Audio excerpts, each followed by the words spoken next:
One morning, Mrs. Flatto walks into her room and sees Michael Phelps dead on the floor. She runs to the phone and calls 911.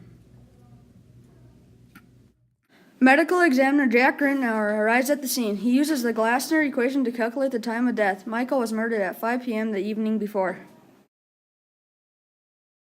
There was multiple pieces of evidence collected from the scene, such as the blood splatter from the stab wounds, bloody footprints from the suspect, and written message on the board.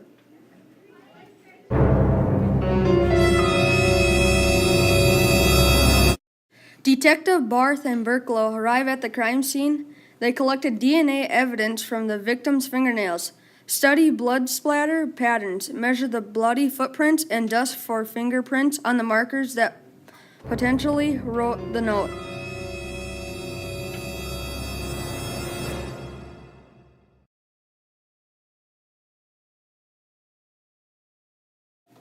There are 4 suspects that were in the building at the time of death. According to the school cameras, the 4 suspects include Mr. Hockert, the principal, Autumn, a student who was working late on student council duties, Mrs. Flatto, a teacher, and Jackson, a student who is waiting for a ride after basketball practice.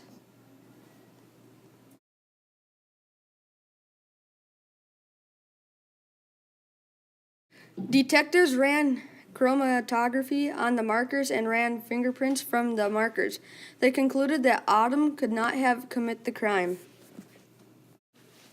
After analyzing footprints, the detectives concluded that they belonged to a male suspect, eliminating Mrs. Flatto from the suspect list. Last DNA collected from the victim was analyzed. The DNA matched Jackson. Mr. Hocker was innocent, and there was conclusive evidence that Jackson committed the murder.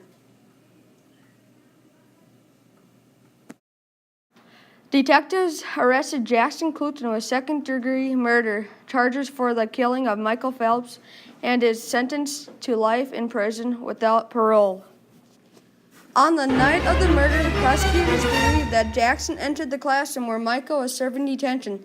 Jackson was upset about Michael stealing his phone. They got into an argument that led to Jackson pulling a large scissors from his pocket and repeatedly stabbed Michael in his back. Michael died from stab wounds and trauma to the head.